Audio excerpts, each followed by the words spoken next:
bahwa Menteri Pertanian Bapak SYL itu sudah ditetapkan menjadi tersangka melalui sebuah hasil ekspos perkara atau gelar perkara di KPK. Ekspos LKTPK Sprindik langsung diumumkan biar masyarakat tahu KPK sedang melakukan penegakan hukum terkait seseorang. Pak SYL ini diduga melakukan pemerasan. Pak SYL bersama dan kawan-kawan pemerasan kepada bawahannya untuk penempatan jabatan. SYL diduga diperas oleh Firly selaku penegak hukum nih Pak. Pelakunya adalah Firly. Ini nggak pas ini gitu loh. Karena ada jeda waktu dari terbitnya Sprindik sampai dengan pengumuman. Pak Firly ini punya track record yang buruk Pak. Banyak OTT bocor yang diduga dilakukan oleh Firly. Membantah tidak menerima serupiah pun. Mungkin benar nggak terima serupiah. Mungkin bentuknya dolar kali Pak. Ya Firly ini harus dipecat.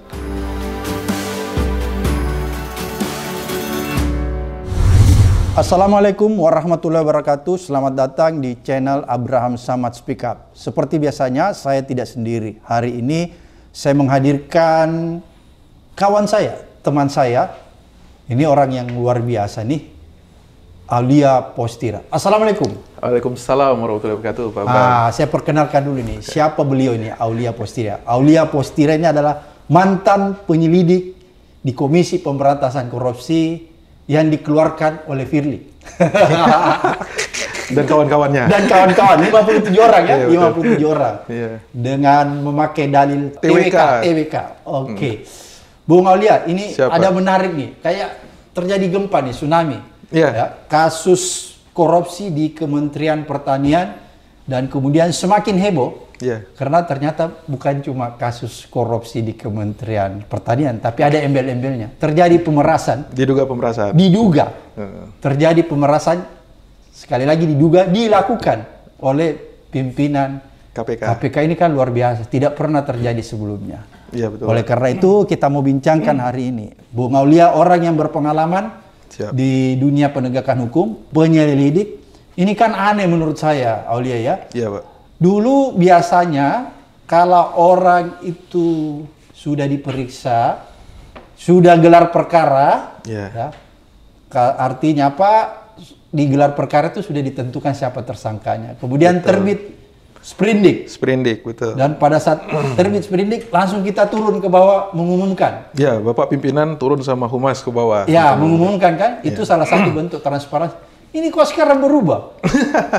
Ini ada rentang waktu yang cukup lama. Ya, tolong dijelaskan ini, Aulia. Apakah rentang waktu yang cukup lama ini dari gelar perkara ketika orang itu sudah dinaikkan statusnya menjadi tersangka, kemudian tidak diumumkan? Ini kan ada selang waktu rentang waktu yang begitu lama. Ini membuka peluang terjadinya negosiasi. Mungkin ini yang menyebabkan sampai dugaan perkara pemerasan ini terjadi. Bung Aulia, silahkan dijelasin. Ya, ini menarik Pak Bram. Sebelumnya terima kasih sudah diundang Pak. Ini luar biasa nih kita undang Bung Aulia. Silakan. Jadi gini Pak, tadi pertanyaan Bapak tadi kan, memang kita di pertengahan bulan Juni tahun ini itu bahwa Menteri Pertanian Bapak SYL itu sudah ditetapkan menjadi tersangka melalui sebuah hasil ekspos perkara atau gelar perkara di KPK. Jadi itu bulan berapa? Kalau nggak salah saya beritanya tuh sekitar pertengahan atau akhir Juni. Oh, jadi Juni sudah ditetapkan ya sebagai tersangka, tapi tidak diumumkan. Ya, gelar perkara aja. Gelar perkara. Harusnya hasil ekspos itu kan pasti outputnya adalah menetapkan seseorang menjadi tersangka. Oke. Nah, sesuai dengan SOP Pak, dan juga di Undang-Undang KPK, di pasal 44 itu, penyelidik itu ketika menemukan 2 bukti permulaan yang cukup, dia itu wajib melaporkan kepada pimpinan KPK bahwa telah ditemukan 2 bukti permulaan yang cukup. Biasanya itu di forum ekspos. Hadir pimpinan KPK, Bapak pasti ingat ya, ada deputi, ada direktur penyelidikan, penyidikan, penuntutan, dan penyidik, penyelidik, penuntut. Ya, lengkap. Dan disitulah dibedah kasus itu. Dan semua berpendapat di sana, lalu disimpulkan oleh pimpinan KPK. Apakah kasus ini layak untuk naik ke penyidikan. Nah, yang membedakan Pak dengan proses yang saat Bapak menjadi komisioner KPK dengan saat Pak Firly menjadi pimpinan KPK adalah ketika ini sebenarnya kalau secara persuratannya harusnya sama Pak ya, secara persuratannya harusnya sama. Ketika penyelidik, jadi setelah ekspos itu penyelidik membuat yang namanya laporan kejadian tindak pidana korupsi atau LKTPK. Disampaikan kepada pimpinan bahwa telah terjadi tindak pidana korupsi, lalu pimpinan biasanya mendisposisi ke Dirdik. Ya. Untuk diterbitkan? Untuk diterbitkan sprindik. Oke. Nah, itu alur dokumennya Pak ya. Iya. Nah, yang menarik adalah pimpinan zaman Pak Firly ini, mungkin alur itu sama Pak. Oke. Alur itu sama. Tapi yang membedakan adalah setelah terbit sprindik, dulu zaman Bapak, itu pimpinan berserta humas atau jubir itu turun ke bawah. Melakukan jumpa pers. Melakukan jumpa pers. Mengumumkan telah diterbitkan sprindik dan telah ditetapkan tersangka. Oke. Itu adalah bentuk transparansi kepada publik bahwa ini proses hukum sedang berjalan. Oke. Di zamannya Firly ini, itu diubah Pak. Diubah sama beliau dan kawan-kawannya itu, atau Firly CS, bahwa setelah terbit sprindik itu tidak langsung diumumkan. Wah, disimpan? Disimpan atau diapakan kita nggak tahu. Iya. Yang jelas baru diumumkan ketika akan dilakukan penahanan. Jadi ada rentang waktu begitu lama? Ada rentan waktu yang begitu lama. Makanya kemarin itu kan sempat ribut Pak. Ketika penyidik KPK melakukan penggeledahan, katanya di rumah dinas SIL. Nah, waktu itu kan KPK belum mengumumkan nih apakah SIL ini tersangka atau tidak. Iya. Yang mengumumkan justru Prof. Mahfud selaku Menko Polkam. Jadi Prof. Mahfud mendowngrade dirinya jadi juru bicara ya? Jadi juru bicara nih Prof. Mahfud, juru bicara KPK. Nah, jadi kalau saya meyakini ketika penggeledahan sudah pasti dasarnya adalah sprindik, surat perintah penyidikan. Iya, harus. Harus. Nah, ini kan ada ruang kosong dari tengah atau akhir Juni sampai dengan akhir September kemarin, Pak. Kurang lebih berapa itu? 3 bulan. 3 bulan. Bisa masuk angin itu, Nah, itu, Pak. Ya, kita menduga seperti itu, Pak. Ya. Nah, ini tambah menarik lagi, Pak. Di Undang-Undang KPK yang baru, yang direvisi tahun Undang-Undang 19 tahun 2019, KPK kan punya kewenangan SP3, Pak. Zaman Bapak dulu kan nggak ada. Nggak ada, ya. KPK setelah menetapkan tersangka, ya gas terus sampai persidangan. Ya. Tapi ini ada kewenangan SP3. Dan disinilah sebenarnya ada ruang waktu yang kosong untuk mengumumkan tersangka. Ada kewenangan SP3. Ini seperti dua hal yang saling melengkapi untuk terjadinya potensial fraud di sana, Pak. Bisa terjadi negosiasi ya? Negosiasi. Barter-barteran? Barter-barteran. Pemerasan? Pemerasan. Jadi berarti di situ kuncinya, Bung Walia, itu ada rentang waktu itu ya? Bayangkan dari bulan berapa tadi? Perkiraan kita kan bulan tengah atau akhir Juni. Kan baru penggeledahannya akan akhir September kemarin. Berarti berapa bulan itu? Kurang lebih 3 bulan. Jadi ada rentang waktu 3 bulan di situ, waktu yang berbahaya menurut saya. Bisa orang masuk angin. Bisa masuk angin. Sengaja memasukkan dirinya angin ya. Bung Walia, ini kan jadi menarik karena jadi ribut. Dan kemudian ujungnya pimpinan KPK dilapor ke Polda Metro bahwa ada dugaan tindak pidana pemerasan. Menurut saya. Yang menariknya ketika terjadi penggeledahan itu kan ada duit ya. Yang kita baca katanya sekitar 30 menurut miliar. Jubir KPK ya. Menurut Jubir KPK. Jubir KPK yang Ali Fikri, Pak. Bukan yang tadi. Kalian tadi Pak Mahfud. Jadi ini Jubir KPK yang betul ya, Ali Fikri mengumumkan bahwa ada 30 M ya disita. Kan ini menarik, Bung Walia. 30 M seorang menteri. Ini kok ada duit besar sekali kan? Ini kan bisa ini memperkuat lagi ya namanya alat bukti kan? Betul. Karena ya kira-kira berapa tuh Bang Walia tahu ini gajinya menteri berapa sih? Ya kalau gaji menteri yang formalnya kan ya gaji ya Pak, biasanya kan masih belasan sampai 20 juta, ada tunjangan segala macam, mungkin paling banyak nggak sampai 100 juta Pak. Ada dana operasional menteri pun nilainya sekarang dibatasi juga oleh peraturan. Berapa itu dana operasional menteri? Saya nggak tahu pasti, mungkin saya cek Pak ya. Kira-kira mungkin 500 juta seingat saya. Bukan 1 miliar ya? Bukan. Jadi walaupun dia tabung itu nggak sampai 30 miliar. Kira-kira begitu Bung Walia? Iya. Oke, jadi ini yang menjadi menarik karena ditemukan duit, kemudian ditemukan senjata juga. Iya. Kan gitu. Berarti sebenarnya ada tindak pidana lain ya, kalau kita lihat. Kalau faktanya seperti itu ya. Kalau betul apa yang disampaikan Ali Fikri bahwa ada senjata dan lain sebagainya. Iya. Dan yang menarik tadi sebenarnya ada rentang waktu, Bung Walia ya. Bahwa rentang waktu itulah yang bisa disalahgunakan, terjadi negosiasi dan lain sebagainya. Kalau menurut Bung Aulia lihat, kenapa sampai KPK ini tidak langsung mengumumkan? Apakah memang ada terjadi negosiasi? Enggak, gini Pak. Kalau saya melihat ini kan mekanisme yang dibuat oleh Firly dan kawan-kawan ketika dia menjadi pimpinan KPK. Dia kan mengubah apa kebiasaan yang ada di periode-periode sebelumnya. Nah, di periode sebelumnya tadi kita bahas bahwa setelah ditetapkan menjadi tersangka, ekspos LKTPK, sprindik langsung diumumkan, biar masyarakat tahu KPK sedang melakukan penegakan hukum terkait seseorang sebagai wujud transparansi dan akuntabel ya, akuntabilitas. Nah, sementara ini diubah sampai pengumuman pada saat penahanan. Nah, penahanan dari terbitnya sprindik sampai dengan penahanan itu kan biasanya tergantung kompleksitas kasusnya, Pak. Iya. Dan tergantung juga load dari penyidik yang menangani perkara. Bisa jadi kan mereka satu satgas itu menangani bisa 5 sampai 10 perkara paralel gitu kan.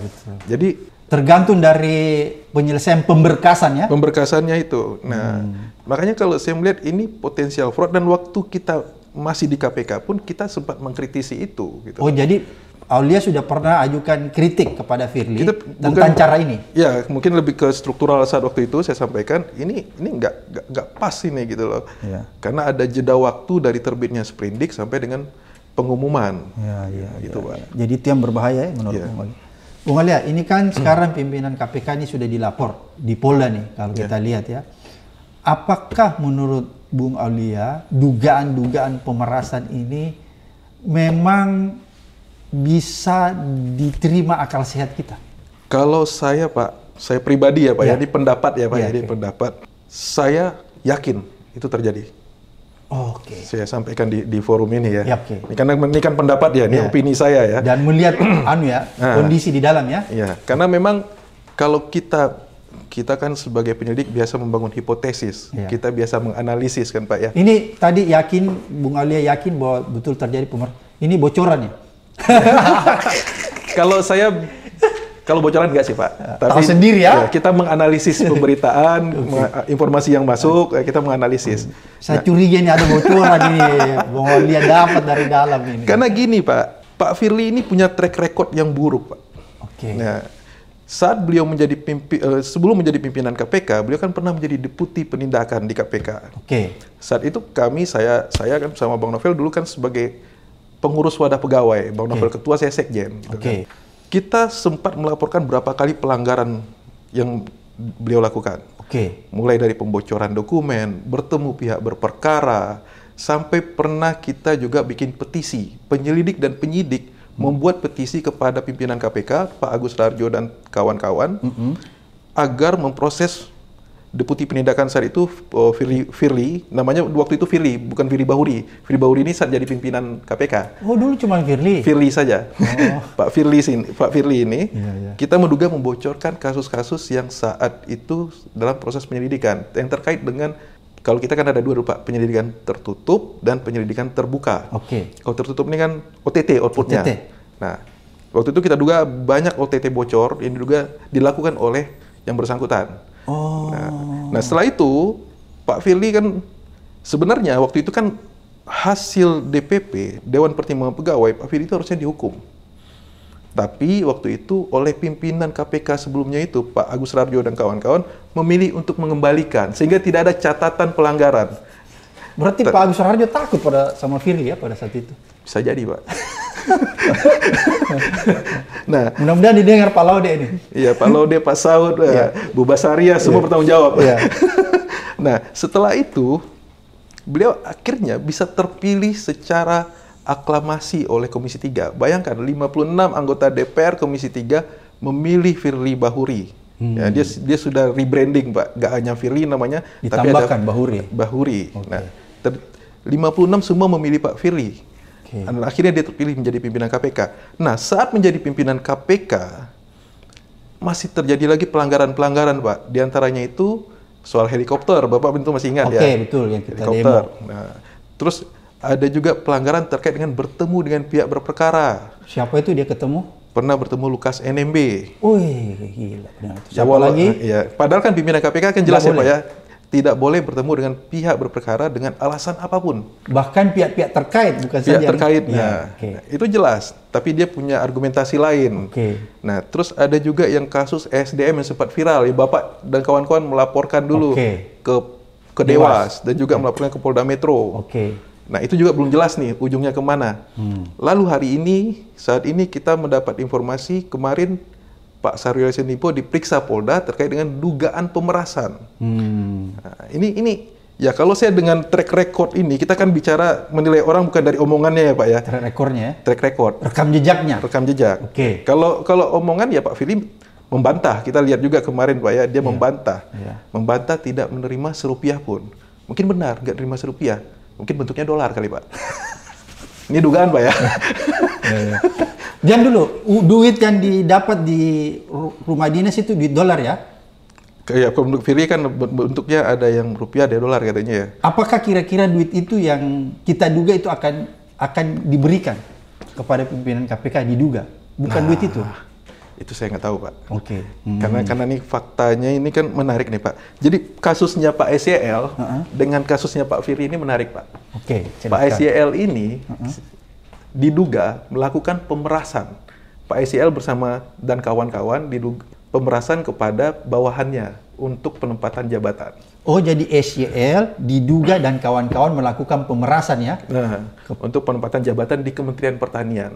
Oh, jadi misalnya kalau ada orang mau jadi dirjen, direktur harus bayar? Harus setor. Ke menterinya? Atau kapanpun dia butuh duit, diminta harus di-store. Itu kan pemerasan Pak ya. Kasus ini berjalanlah di KPK. Dalam perjalanannya ada fakta lain yang kita ikuti juga kan dari pemberitaan bahwa Pak SYL diduga diperas oleh Firly. Oh menarik, Jadul. Jadi pemeras diperas. Ini seperti apa ya Pak ya, kalau kita lihat di hutan itu ada rantai makanan. Jadi predatornya bertingkat Pak. Jadi menarik nih konstruksi hukum yang dibangun oleh Bung Aulia sebagai orang yang berpengalaman. Jadi SYL diduga dan kawan-kawan ya, dan kawan-kawan di Kementerian Pertanian diduga memeras ya, melakukan pemerasan. Kemudian SYL diduga diperas oleh Firly selaku penegak hukum nih Pak. Firly di sini, Firly individu atau Firly dan kawan-kawan diduga? Diduga. Bisa jadi kalau saya menduganya ya bisa jadi tidak sendiri Pak. Karena kan pimpinan KPK kolektif kolegial atau Pak Firly berani main sendiri tanpa sepengetahuan temannya. Kalau masalah duit tidak kolektif kolegial. Bisa jadi kalau masalah duit nggak kolektif kolegial.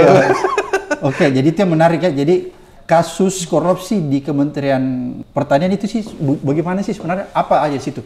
Pemerasan, korupsinya bentuknya apa? Pemerasan, suap, gratifikasi atau apa? Kalau saya dari rilis yang disampaikan oleh jubir KPK, kan pasal yang disangkakan adalah pemerasan dan gratifikasi Pak.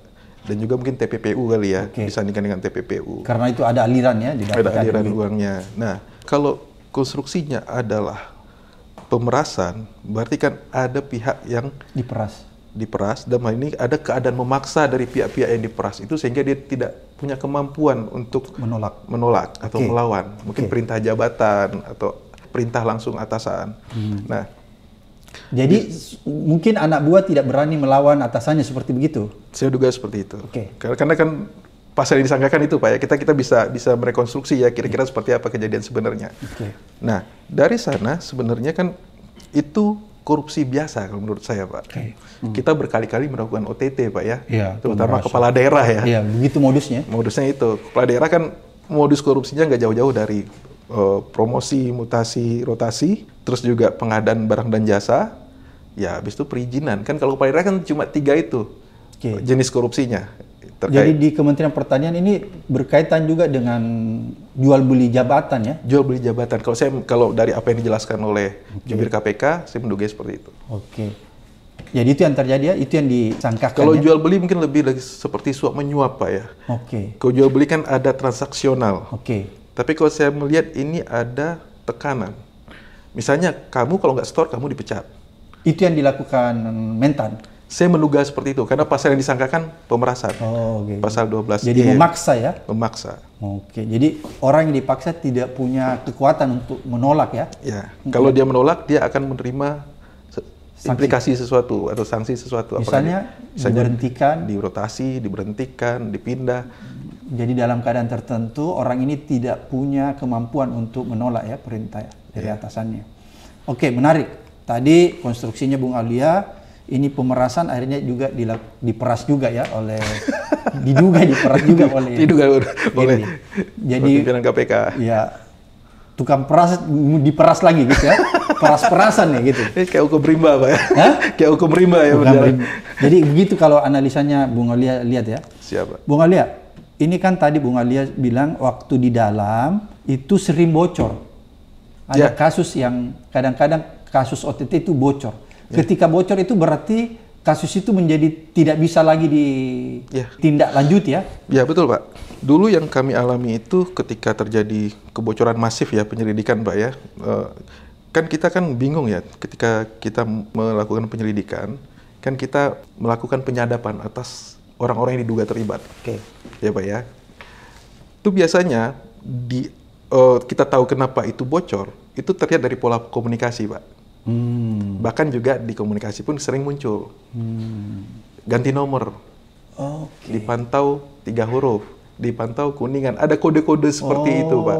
Didengar ya bahwa kita lagi dipantau nih Kuningan. Nah, berarti bocor nih. Bocor. Ya, banyak itu waktu itu terjadinya cukup masif. Makanya kami waktu itu melaporkan kepada pimpinan KPK waktu itu. Dan waktu itu kami di penyelidik dan penyidik yang biasa menangani kasus-kasus penyelidikan di kasus-kasus terkait dengan OTT, kami menduga pelakunya adalah Firly pada saat itu selaku Deputi Penindakan.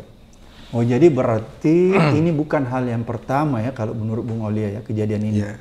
Makanya saya nggak kaget Pak. Makanya ketika ada informasi media kemarin, Mentan SYL diperiksa di Polda Metro terkait dengan dugaan pemerasan, saya tidak terkejut Pak. Karena sudah punya, ini hanya soal waktu yang membuktikan, atau ini takdir Allah saja yang akan membuka tabir selama ini menutup apa yang terjadi di KPK atau apa yang dilakukan oleh pimpinan KPK. Berarti kalau begitu saya bisa menarik sedikit kesimpulan apa yang dikatakan Bung Aulia bahwa itu tidak kaget. Berarti hampir setiap penanganan perkara di KPK, penanganan korupsi di KPK sekarang bisa dilakukan negosiasi dong, begitu ya? Ya, kita baru kemarin ngikutin Pak. Salah seorang pimpinan KPK, Yohanis Tanak, itu diperiksa oleh Dewas. Walaupun Dewas menyampaikan bahwa tidak bersalah. Tapi itu terkait dengan perkara di SDM. Dia memberitahu kepada rencana penyelidikan. Penggeledahan ya waktu itu, penggeledahan waktu itu ya. Nah, cuma kan waktu itu kan karena yang bersangkutan tidak mau menyerahkan handphonenya untuk diperiksa. Terus juga bukti dari Dewas pun sebenarnya hanya dari sisi orang yang berkomunikasi dengan Pak Yohanis Tanak. Yang menarik adalah 3 Dewas itu ada dissenting opinion dari Bu Albertina Ho ya, dan meyakini bahwa ini sudah terjadi pelanggaran etik, tapi 2 lain tidak gitu. Nah ini tapi itu menunjukkan fakta bahwa ini KPK semakin hari semakin rusak. Zaman kami masih di KPK Pak, kami menemukan bahwa ada penyidik junior Pak. Junior ya? Junior jauh di bawah kami itu melakukan dagang perkara, memberikan informasi. Mungkin bisa dicek, itu namanya Robin. Itu diperjualbelikan itu ya kalau dagang-dagang perkara gitu ya? Ya, itu dia menerima uang sampai, saya kalau nggak salah ya, lebih dari 10 M. Padahal itu junior ya? Junior, dia hanya menjual informasi. Informasi. Jadi informasi di KPK itu mahal Pak. Seperti apa itu? Misalnya dia menjual informasi keluar bahwa perkaramu sedang disidik, seperti begitu? Nah, lagi dipantau penyelidikan atau akan dipanggil atau apa. Jadi hanya dengan sedikit saja spill atau dia memberikan foto, misalnya dia mendapatkan surat panggilan atau sprindik, sprintlead, itu dia bisa jual. Makanya ketika KPK diisi oleh orang-orang tidak berintegritas, makanya semua produk-produk penindakan KPK itu akan menjadi bahan dagangan yang sangat mahal, Pak. Itu yang sangat kita tidak inginkan, Pak. Waduh, ini saya terkejut juga mendengarnya. Ini penyidik yang junior, yang awal bisa melakukan begitu. Jadi, apalagi orang yang punya kekuasaan di atas ya. Betul. Jadi, apa yang disampaikan tadi Bung Aulia itu bahwa meyakini dugaan ini ya, bahwa pimpinan KPK melakukan pemerasan. Yeah. Kalau begitu, apakah yang dilakukan, yang diduga dilakukan pimpinan KPK itu biasanya langsung melakukan interaksi langsung? Misalnya nih, Firly langsung ketemu SEL atau bagaimana sih modusnya biasa? Nah, ini kita dari pengalaman ya Pak ya. Kalau untuk kasus spesifik ini saya karena tidak menangani, saya tidak tahu persis. Ini tadi ada foto sebenarnya, bisa nggak kita ungkapkan di sini? Bahwa ada foto yang kita dapat itu. Nggak saya nggak tahu, itu sumbernya kita nggak jelas juga Pak. Oke, nggak usah kita diskusikan. Tapi dulu Pak Firly ini diduga pernah bertemu dengan orang yang sedang diselidiki oleh KPK. Waktu itu kan siapa namanya, Gubernur NTB itu Pak TGB. Itu kan waktu itu sedang lakukan penyelidikan kami Pak. Terhadap TGB? Terhadap Pak TGB waktu itu. Oke. Nah, dan waktu itu Pak Firly main tenis bareng waktu itu. Ada fotonya dan itu viral waktu itu kan Pak. Nah, itu salah satunya juga yang diproses etik oleh pengawas internal KPK waktu itu. Jadi kalau untuk pertemuan-pertemuan dengan pihak berperkara, saya meyakini karena pernah ada track record sebelumnya, bisa jadi ada dan itu benar Pak. Tapi kalau mungkin untuk penyerahan uang ya kita harus bicara bukti kan Pak. Saya tidak berani ngomong. Jadi memang Firly ini orangnya dia tidak ragu bertemu ya. Dia berani. Ya. Pernah juga zaman beliau menjadi deputi itu bertemu dengan saksi yang diperiksa di KPK. Jadi saksi itu dibawa ke ruangan deputi waktu itu. Ya seharusnya kan nggak boleh Pak ya, saksi kan di bawah ya, di ruang periksa. Ya. Bapak kan pernah, zaman Bapak pernah memecat struktural KPK ya, bertemu dengan pihak berperkara dulu kan. Itu pun cuma sekilas dia ketemu. Sekilas. Iya, kita pecat dia. Iya. Nah ini, waktu itu juga dilaporkan ke pengawas internal. Tapi tidak ditindak ya? Ya waktu itu, ya zamannya Pak Agus Raharjo tidak sampai pada putusan gitu Pak. Cuma sampai rapat DPP ngambang waktu itu. Jadi menarik, tadi ini kan Bung Aulia katakan bahwa kalau analisis Bung Aulia berdasarkan peristiwa-peristiwa yang terjadi sebelumnya, bahwa memang Bung Aulia duga bahwa ada pertemuan, bisa saja terjadi pertemuan langsung antara Firly dan SEL, bukan lewat perantara. Ya, saya meyakini Pak, kalau itu. Karena punya track record. Kita bicara rekam jejak. Kalau kembali lagi Pak, kalau kita ngomong seseorang, saya ngomong Pak Abraham, saya lihat rekam jejak Bapak. Gitu kan. Jadi kan bukan omongan dia. Jadi memang ada kemungkinan besar terjadi itu ya, pertemuan antara langsung ya. Kan biasanya begini Bung Aulia, siapa tahu nih, Firly menyuruh orang. Bisa kita menyuruh orang ketemu SEL. Tapi kalau analisis Bung Aulia, ini Firly langsung yang ketemu. Gini Pak, kita kan bicara ini figur besar Pak ya. Pak SEL ini kan menteri Pak ya, pembantu presiden, pimpinan kementerian. Kalaupun ada orang yang mengaku-ngaku sebagai Pak Firly, utusan Pak Firly, Pak SEL ini gampang tinggal konfirmasi ke Pak Firly. Logikanya gini kan Pak, zaman Bapak jadi ketua KPK, ada menteri, ini tiba-tiba ada bawahan atau siapapun yang ngaku-ngaku. Sebenarnya kan gampang. Kita telepon aja. Telepon, Pak Firly ini benar nggak orang ini utusan Bapak? Kan sebenarnya kan bisa dikonfirmasi. Tapi kalau sampai Pak SEL sendiri yang melaporkan ke Polda Metro, saya meyakini ini kedua pihak ini, baik itu Pak Firly maupun Pak SEL, itu sudah berkomunikasi. Mungkin untuk transaksionalnya melalui orang-orang sebagai layering. Apakah penyerahan uangnya? Ya, kita nggak tahu Pak. Ini kan lagi dibuktikan oleh Polda Metro sekarang Pak. Cuma negosiasinya langsung biasa ya. Nanti tindak lanjutnya biasa anak buah ya? Ya. Dan OTT pun biasanya kan gitu kita Pak. Antara pejabat dengan pengusaha itu kan biasanya kan itu Pak. Komitmennya antara orang prinsipalnya kan Pak. Jadi kalau menurut Bung Aulia, apa yang harus diperbuat Firly nih? Kalau menurut Bung Aulia kan yakin kan? Tapi kira-kira apa sih yang harus dia lakukan ya? Sehingga orang percaya bahwa dia tidak melakukan.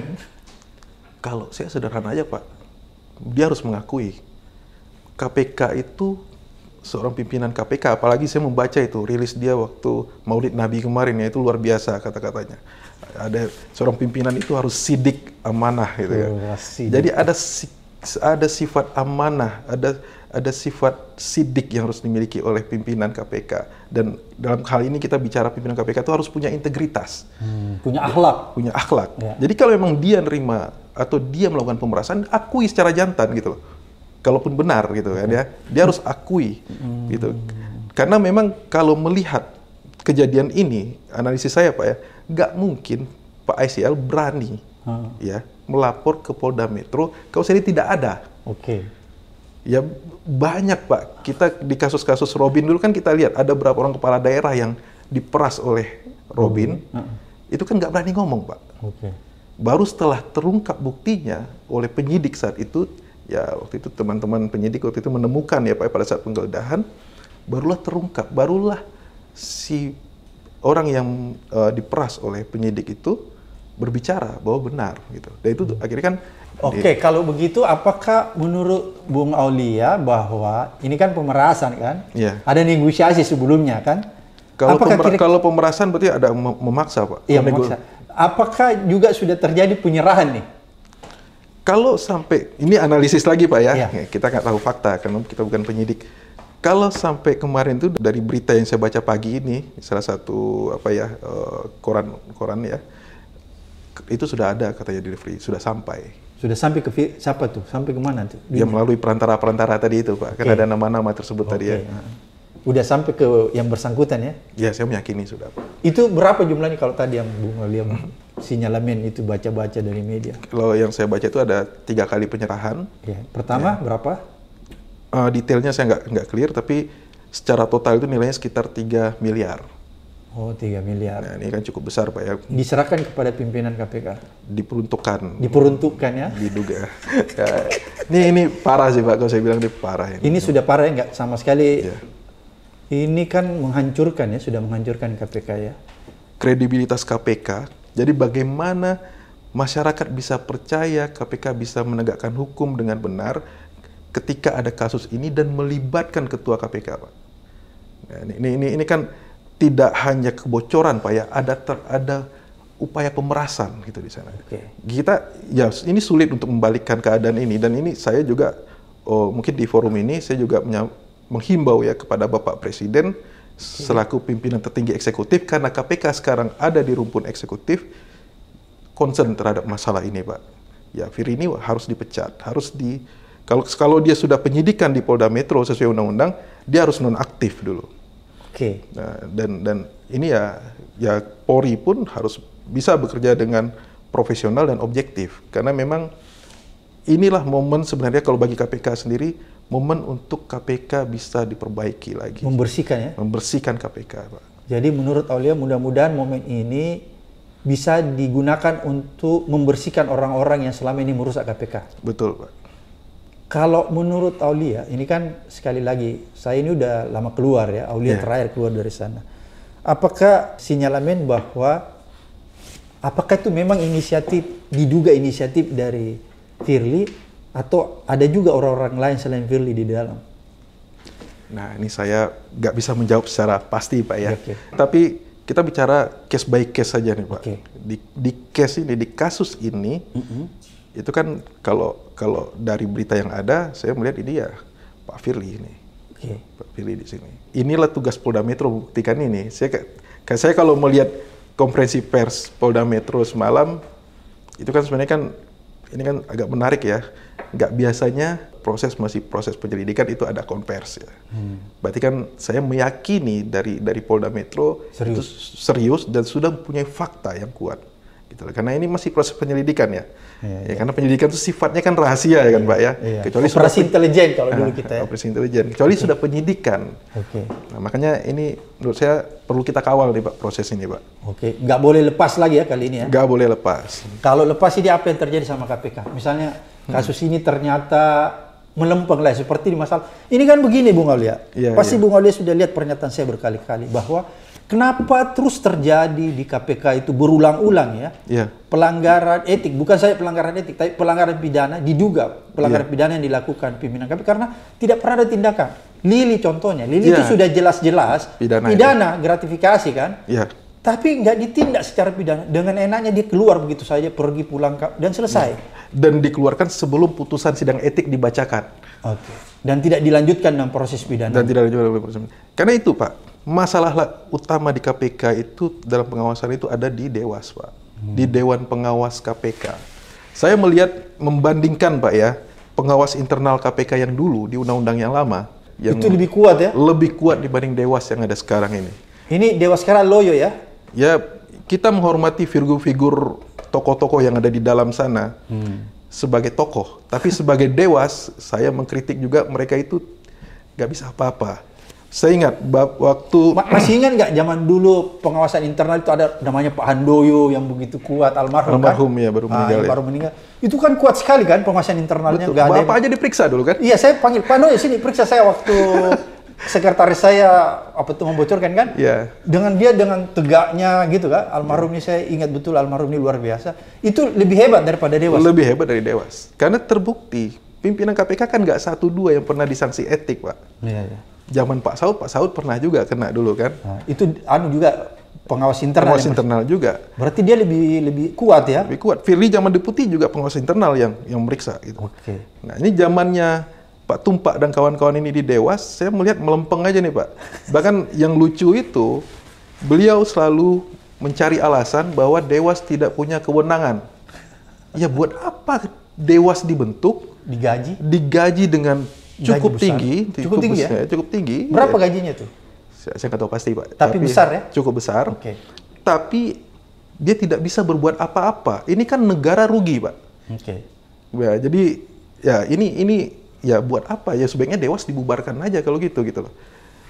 Dia dalam kasus tertentu terlihat begitu garang yang melibatkan pegawai, tapi ya ketika melibatkan pimpinan KPK sebuah loyo gitu.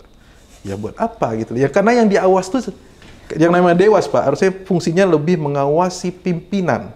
Iya. Karena dia lembaga yang terpisah ya secara kelembagaan harusnya ya. Dia selevel ya, equal dengan pimpinan. Ya, dia kan bukan di bawah pimpinan KPK. Iya, kan? dia lebih berani ya. Dia lebih berani. Kalau urusan pegawai ya kan masih ada inspektorat sekarang di KPK. Iya, karena dia sudah ASN ya, jadi ASN.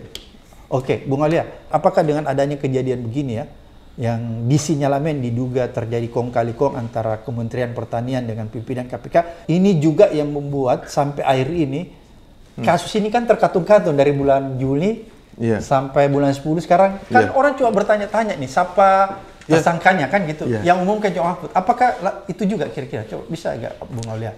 Saya menduga ada hubungannya, Pak. Oke. Ini kan kalau Bapak pertanyaan tadi seperti itu ya, saya menduga ada hubungannya. Karena memang ini kan cukup jauh ya ketika pemberitaan awal adanya dugaan korupsi yang melibatkan Menteri Pertanian Pak SYL itu kan bulan Juni tadi, di akhir Juni. Nah, ini kan ada waktu yang kosong sekitar 3 bulan sampai akhirnya dilakukan penggeledahan. Dan menurut Prof. Mahfud sudah penyidikan walaupun KPK belum mengumumkan secara resmi. Tapi masih disembunyikan oleh KPK. Jadi ini memang ruang waktu ini apa yang terjadi di sini kita nggak tahu, Pak. Nah makanya saya juga melihat tadi teman-teman tadi malam ya, Pak ya, semalam teman-teman IM 57 Institute membuat rilis kan. Nah itu salah satu poinnya terkait hal tersebut, Pak. Jadi karena adanya rentang waktu tadi yang Bung Alia bulan Juni ya. Iya, Juni. Itu sudah dilakukan penyidikan kasus di Kementerian Pertanian. Sudah diduga sudah dilakukan gelar perkara dan sudah tersangka. Nah, harusnya gelar perkara, setelah itu terbit LKTPK, baru terbit sprindik kan, Pak ya. Itu kan harusnya prosesnya nggak lama itu, Pak. 1-2 hari aja proses administrasi saja. Dulu kita selesaikan sehari juga. Sehari itu kan. Tunggu pimpinan langsung tanda tangan. Selesai, udah ketik langsung tanda tangan kan. Iya. Ini ada rentang waktu yang begitu lama ya. Rentang waktu itu yang digunakan untuk melakukan negosiasi kalau analisa Bung Alia. Saya menduga seperti itu, Pak. Kuat dugaan ke sana ya? Iya. Oleh karena itu, inilah sampai terjadi yang sekarang. Kita juga pemerasan. Ya, nah itu juga menarik juga sebenarnya Pak Abraham. Kasus Mentan ini, saya dan teman-teman ya, ex KPK itu sering berdiskusi ya kita. Ini agak menarik, Pak. Karena kenapa? Ini kan kalau menurut saya itu kasus biasa. Mudah diselesaikan. Bukan seperti kasus BTS, Pak. BTS, IKTP itu kasus yang rumit. Sama Senturi dulu. Senturi. Kalau BTS, IKTP itu kan terkait dengan pengadaan yang nilainya besar. Ada proses penganggaran, ada proses perencanaan, ada proses pelaksanaan proyek. Itu kan rumit, Pak. Ini kan cuma transaksi, pemerasan. Suap. Ya, kalau diduga suap atau gratifikasi. Kalau yang disangkakan sih pemerasan dan gratifikasi, kan Pak. Di sekitaran situ lah. Sekitaran sana. Itu sederhana harusnya. Mudah sekali ya? Mudah sekali. Nah, dan kenapa harus sampai Pak Mahfud concern sekali dengan kasus ini. Oke. Sementara yang BTS itu fakta persidangan saya benar-benar saya mengikuti terus Pak tiap sidangnya itu karena bagi saya ini kasus yang menarik dan ini harus terungkap ke publik. Nah, jadi dua kasus ini ketika dibandingkan itu jauh Pak. Artinya Bung Aulia mau bilang sebenarnya kasus di Kementerian Pertanian ini lebih gampang diselesaikan, bisa lebih cepat daripada kasus BTS. Tapi ini berlarut-larut karena ada negosiasi. Diduga seperti itu Pak. Jadi itu ya analisanya. Harusnya kalau tidak ada permainan ini bisa sebenarnya sebentar ini Pak. Karena pasti ketika menetapkan menaikkan status kasus ini menjadi penyidikan, di penyelidikan itu sudah ada 2 bukti permulaan yang cukup Pak. Kalau menurut Bung Aulia sebagai pengalaman sebagai penyelidik, kalau Bung Aulia tangani kasus SCL ini, berapa waktu yang dibutuhkan? Nggak terlalu lama kan? Nggak terlalu lama kalau ini Pak. Karena memang ya ini kan cuma sederhana, ini kan pemerasan dugaannya dan gratifikasi. Ketika kan dikonfirmasi, karena pemerasan suap itu kan hanya melibatkan 2 pihak Pak. Beda dengan kasus yang terkait dengan kerugian keuangan negara atau pengadaan, itu melibatkan banyak orang. Iya, saya ingat benar. Nah, ini saksinya kan pasti nggak banyak juga gitu loh. Iya. Pasti ya, ini jauh lebih mudah, makanya saya bilang. Ini kasus jauh lebih mudah. Kasus ini lebih mudah daripada BTS untuk diselesaikan? Tentu Pak, pasti itu. Tapi kelihatannya BTS itu lebih cepat dia jalannya ya? Nah, di persidangan luar biasa juga kan perkembangan kasusnya. Berarti inilah sinyalemen dugaan Aulia bahwa ini memang ada permainan kalau begini terlalu lama kasus begini ditangani. Ya, saya menduga seperti itu, Pak. Kita semua juga harus patut menduga. Gitu. Jadi Bung Aulia menghimbau semua orang. Iya, karena menduga. Ini kan penegakan hukum itu kan harus untuk dikawal. Masyarakat, Pak ya, untuk rasa keadilan masyarakat kan, Pak ya. Makanya kita semua masyarakat yang membayar pajak di negara ini, ya kita harus mengawasi. Karena penegak hukum itu digaji dengan uang rakyat juga gitu, Pak. Jadi himbauannya Aulia bahwa kasus korupsi di Kementan dan pemerasan yang terjadi, yang diduga dilakukan itu, ini harus diawasi oleh masyarakat ya. Harus kita supaya awasi kasus semua. ini jalan berbarengan ya. Betul. Nggak boleh ada yang berhenti ya. Betul. Oke. Sekali lagi ada yang mau disampaikan Bung Aulia untuk berkaitan dengan ini, himbauan atau apa? Saya sih berharap Pak, saya berharap ini momentum perbaikan KPK. Jadi dari sekian banyak laporan yang dilaporkan terkait dengan pelanggaran dilakukan oleh Firly dan kawan-kawan selaku pimpinan KPK selama ini sepertinya kasus dugaan pemerasan inilah yang sepertinya yang akan membuktikan bahwa selama ini pelanggaran-pelanggaran itu benar adanya. Nah, makanya kita juga mendukung aparat penegak hukum dalam hal ini Polda Metro yang melakukan penyelidikan terkait dengan dugaan pemerasan ini dapat bekerja objektif dan profesional sehingga dampaknya adalah KPK bisa menjadi lembaga penegak hukum korupsi, anti korupsi yang dipercaya oleh masyarakat seperti dulu lagi, Pak. Bung Aulia, ini kan tadi you bilang sederhana ya, tapi kan kalau kita lihat ada juga TPPU-nya ya. Itu juga sebenarnya nggak masalah ya, mudah juga ya. Karena pidana pokoknya sudah ada ya. Pidana pokoknya jelas, Pak. Kan katanya kan mereka pakai pemerasan dan gratifikasi, harusnya lebih mudah, Pak. Lebih mudah, jadi dengan TPP itu lebih mudah. Jadi nggak bisa, misalnya KPK nih Firly bilang, iya ini kita butuh waktu karena kita TPPU kan, nggak masuk akal itu ya. Ya kan bisa jalan paralel Pak sebenarnya. Ya bisa jalan. Oke, terima kasih Bung Aulia atas penjelasannya. Semoga ini memberikan informasi, edukasi dan pencerahan kepada masyarakat agar masyarakat paham betul apa yang sebenarnya terjadi di Kementerian Pertanian dan apa yang sebenarnya terjadi di level pimpinan KPK. Dan ini semuanya harus diungkap ya. Harus dibongkar semuanya. Kasus korupsi di Kementan, kasus pemerasan yang diduga dilakukan pimpinan KPK harus dibongkar dan dituntaskan. Terima kasih, sampai ketemu di episode berikutnya di Abraham Samad Speak Up.